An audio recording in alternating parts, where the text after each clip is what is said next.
Groet julle geliefdes van God in Lensburg en elders. En sê vir julle baie welkom by hierdie geleentheid om stil te staan rondom die woord van die Here, om so op hierdie manier saam te wees tot sy glorie en tot sy aanbidding. Ek groet julle in die naam van die Vader en die Seun en die Heilige Gees. En ek herinner julle, ons hulp, ons hoop is in die naam van die Here, wat hemel en aarde geskaap het, wat trou bly tot in alle ewigheid, en wat nooit maar nooit die werke van sy hande, dis ek, dis jy, dis ons, sy kerk, laat vaar nie. Amen. Ek wil graag hier aan die begin, terwyl ons in hierdie seisoen van Paastyd is, terwyl die krag van daai wonderlike feestyd nog voortvloei, wil ek vir ons die woord van Psalm 30 gee, as 'n fotum, as 'n sameroepe tot aanbidding, en jy sal ook hoor nou, hoe die krag van Paasfees nog steeds lewe hier, en die woorde van hierdie Psalm vir ons tevoorskyn kom. Ek verheerlik U, Here, want U het my opgetrek, en U het nie toegelaat dat my vyande hulle oor my verheug nie. Here my God, ek het na U om hulp geroep, en U het my gesond gemaak. Here, U het my lewe uit die doderyk laat opkom. U het my lewend gehou tussen die wat afdaal in die put. Besing die Here, julle wat sy getroue volgelinge is, en prys sy heilige gevierde naam, want sy toorn duur 'n oomblik, sy goedgesindheid 'n lewe lank. In die aand word daar aanhoudend gehuil, maar teen die oggend is daar jubelkrete. Ek is die een wat onbesorg gesê het, ek sal nooit wankel nie. Deur U goedgesindheid het U, Here, my so sterk soos 'n berg laat staan. Verberg U gesig, is ek beangs. Na U, Here, roep ek, by my Heer smeek ek om genade. Watter nut het dit as my bloed gestort word, as ek na die grafkuil afgaan? Sal stof U prys? Sal dit U trou verkondig? Luister, Here, en wees my genadig. Here, wees vir my 'n helper. U het my rouklag in 'n koordans verander, my rouklede uitgetrek en my met vreugde omgord, sodat my hele wese U kan besing en nie stil bly nie. Here my God, ek sal U vir altyd prys. Mag hierdie seisoen van Paastyd, totdat ons by Hemelvaart en by Pinkster kom, vir U hier dieselfde woorde lewend maak, dat jou rouklag in 'n koordans verander, dat ons sal kan bely dat die Here werklik waar vir ons nuwe lewe gee, en mag hy ons dra tot en met 'n vreugdevolle opstanding in die volheid van die tyd.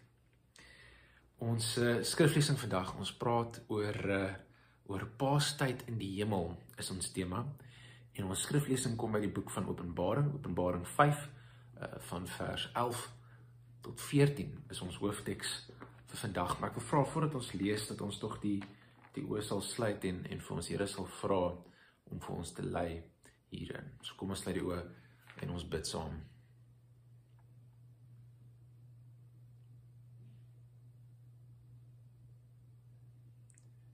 Ons wonderbaarlike Here, Vader, Seun en Gees, Here, gevul met die vreugde van hierdie Paastyd, nader ons U vandag, en ons vra dat U vandag U woord vir ons lewend sal maak, Here, dat U ons harte sal oopbreek en ontvanklik maak vir die nuwe ding, vir daai nuwe lewe, met die krag van die oop graf, wat deur die Bybel met ons spreek, Here, dat ons aangeraak mag word, dat elkeen van ons mag hoor wat dit is wat U vir ons wil gee. Gee in daardie sin vandag, Here, ons daaglikse brood. En laat ons nie onveranderd hier vanaf weer gaan nie, maar transformeer ons en heilig ons deur die Gees. Ons vra dit in die heilige naam, Vader, Seun en Gees. Amen. Kom ons lees saam hier die boek van Openbaring, hoofstuk 5 van vers 11 af. Hier is die 2020 vertaling, die woorde sal ook hierso vertoon word, maar U is welkom om te volg met die Bybel wat byderhand is. Van vers 11 af. Toe ek weer kyk, hoor ek die sang van baie engele rondom die troon en van die lewende wesens en die ouderlinge, daar was 10.000 maal 10.000, 1000 maal duisende, wat met harde stemme uitroep, waardig is die lam wat geslag is, om die krag en rykdom en wysheid en sterkte en eer en heerlikheid en lof te ontvang. En ek het die hele skepping en die hemel, op die aarde en onder die aarde, op die see en alles wat daarin bestaan, hoor uitroep, aan hom wat op die troon sit, en aan die lam, kom toe die lof en die eer en die heerlikheid en die sterkte vir ewig en ewig. Die 4 lewende wesens het ook uitgeroep, amen, en die ouderlinge het neergeval in aanbidding. Ons lees net tot sover vandag vir ons die woord van die Here. Dank sê God. En vriende, 'n groot deel van wat sulke spesiale feesdae in ons kerklike kalender so lekker maak, is die feit dat ons gewoonlik iets 'n bietjie anders doen. Ons tree uit die gewone uit en ons benader dinge op 'n anderste manier wat dit lekker anders maak, wat dit ook maklik maak om te onthou. En dink maar net aan die maniere ons het benader in die kerke, en 'n klomp kerke het verskillende gebruike waarmee hulle Paasfees vier. Ek hou daarvan as ons op Goeie Vrydag by mekaar kom om af te sluit met die apostoliese geloofsbelijdenis en om die 12 artikels op te sê tot en met en ter helle neergedaal het. Ons volg Christus se neerdaal in die dood en in die helle en om dan in stilte sonder die uitspreek van die seën, sonder om aan te gaan te verdaag en dan op Paasondag terug te kom en om het van daar af weer op te tel en in triomf saam te kan sê en op die 3de dag weer opgestaan het uit die dode en van daar af het verder te vat. 'n Paar ander gebruike, ons luister na kerkklokke wat beel, baie mense gebruik kerse op 'n besonderse manier.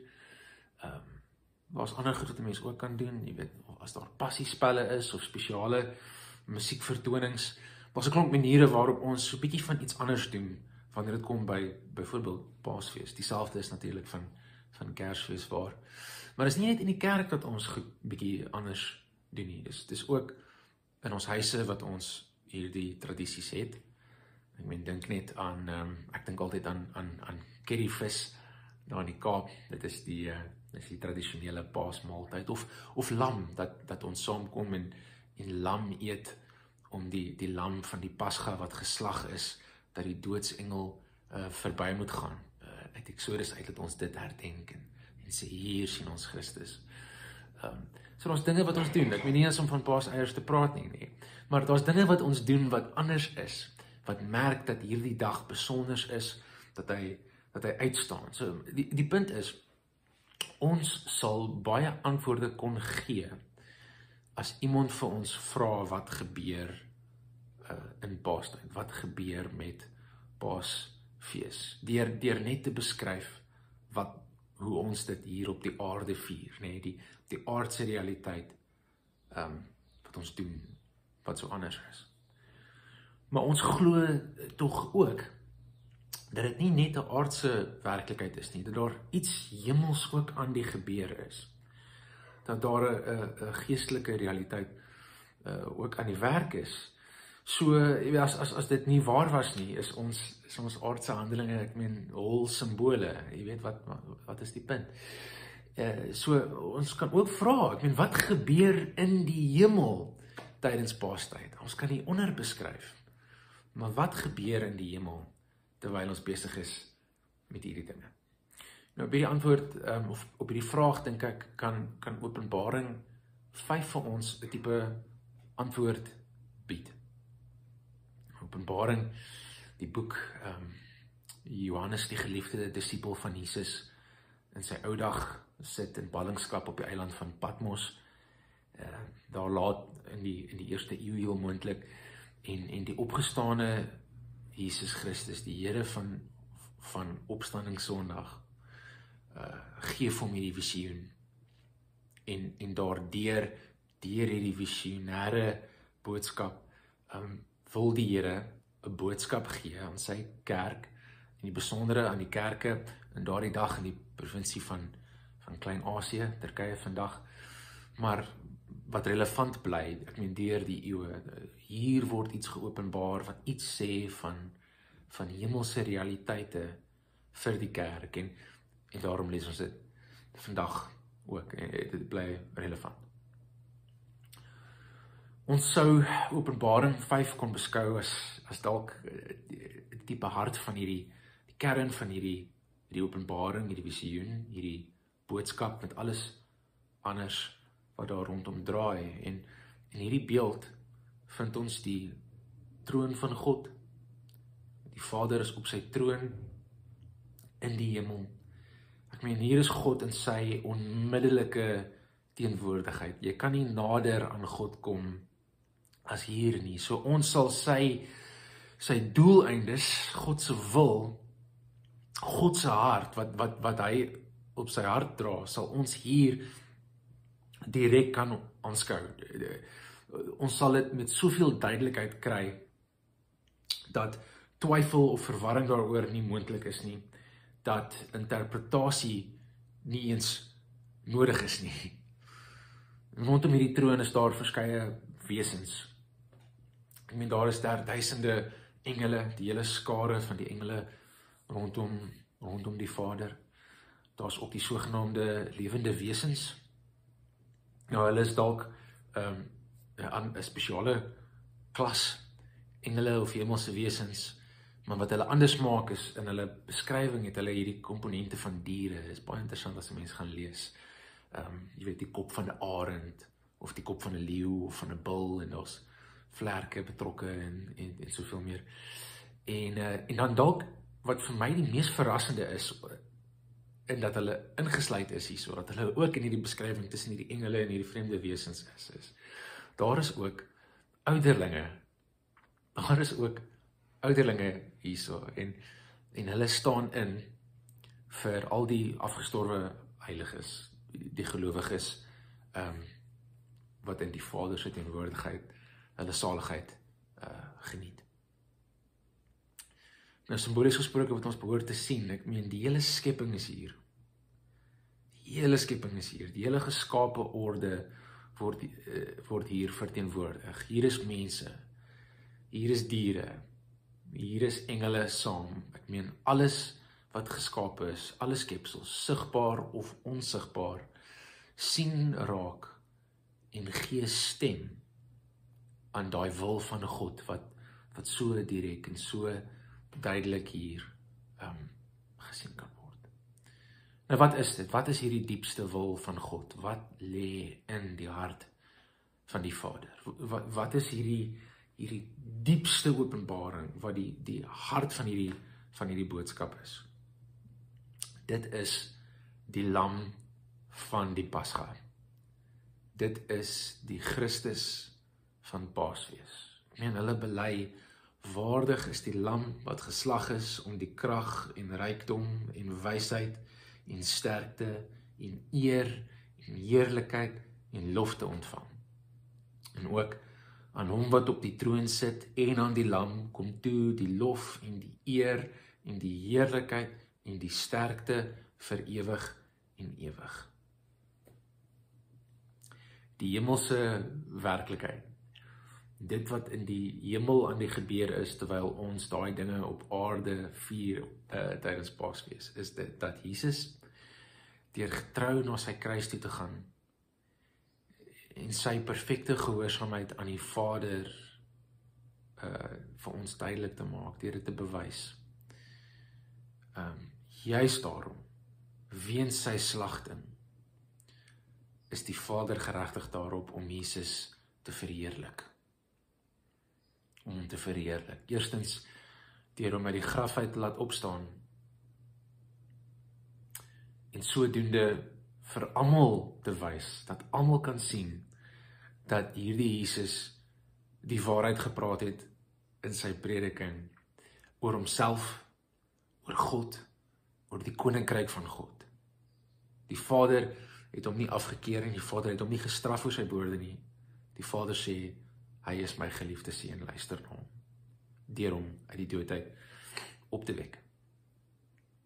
En nie net dit nie, maar ook sy hemelvaart, deur hom terug te neem na die hemel toe, van waar God die Seun afgekom het om mens te word, deur hom op te neem en deur hom die eresetel te gee, die sitplek aan die regterhand van die Vader, waar hy bo die hele skepping uittroon, bo al die skepsels wat hier is, al die vreemde, magtige wesens, al die engele, Christus is bo hulle almal, en hy regeer oor alles onder hom, en hy vel oordeel oor alles onder hom. In kort, vriende, die hart van hierdie ding, wat Johannes raak sien, en wat ons moet raak sien, is, die geslagte lam, is in beheer. Die geslagte lam, is in beheer. Nou, gewoonlik, dit is my indruk, gewoonlik, wanneer ons 'n behoefte voel om weer na Openbaring toe te blaai, om hier aan die agterkant van die Bybel te gaan krap, is dit omdat ons begin senuweeagtig voel oor die tye, oor die dinge wat aan die gebeur is, oor goed wat ons ontstel, oor goed wat ons bedreig, en ons gaan dan na Openbaring toe. Baie mense doen dit omtrent met, jy weet, met nuusberigte of koerantberigte in die een hand, en Openbaring in die ander, en hulle soek vir kruisverwysings, maniere om te verklaar wat nou aan die gebeur is, om het te kan uitlê. Ek dink ons moet langer stil staan by hierdie hart van die Openbaring, en by die lam. Ek meen, dit is die hart. Alles anders in hierdie boek vloei hierheen, of vloei hiervan uit. Alles gaan hieroor. Ons moet eerder hier stil staan, as dat ons probeer om te plot wat die Here se plan vir die toekoms, en sy plan vir ons toekoms uit Openbaring uitkom. Kyk waar's die aandag, van al hierdie wesens, van die mense en die diere en die engele, jy weet, alles wat op die aarde is, en onder die aarde is, en in die hemel, en die see. Ek meen, daai beskrywing wat ons kry, die hele skepping. Kyk, waar is hulle aandag? Hulle aandag is nie by gebeure op aarde nie, by nuusberigte nie. Hulle aandag is op die lam. Hulle aandag is daar, die middelpunt van die hoogste hemel, en hulle aanskou die lam van die Pasga. So ek dink wat hierdie boek eintlik vir ons, wat ons nodig het, wat hierdie boek aan ons moet openbaar, is weer, jy weet, dat die geslagte lam in beheer is. As jy sin wil maak van dinge wat nou aan die gebeur is in die wêreld, ek meen, daar is jou sleutel. Die geslagte lam is in beheer, en hy is God.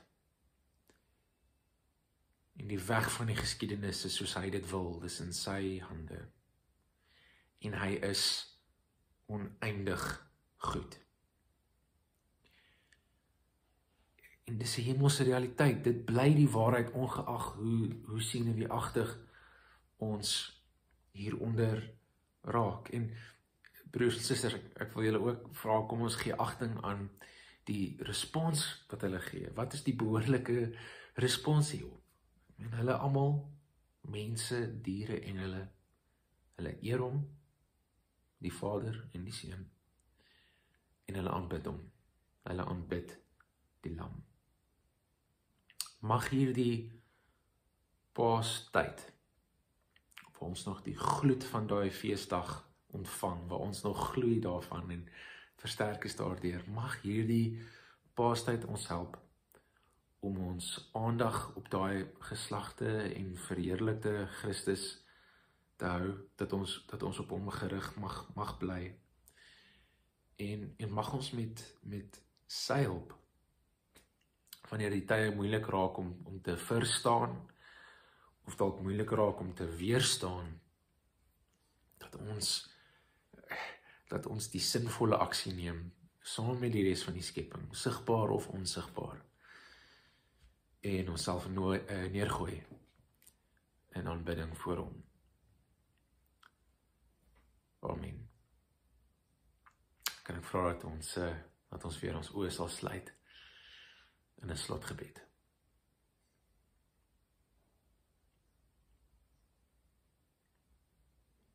Dierbare Here, ons loof U naam werklik waar vir 'n besondere Paasfees wat agter lê, wat nou agter die rug is. Here, vir die inspirasie en die versterking wat ons daar ontvang het.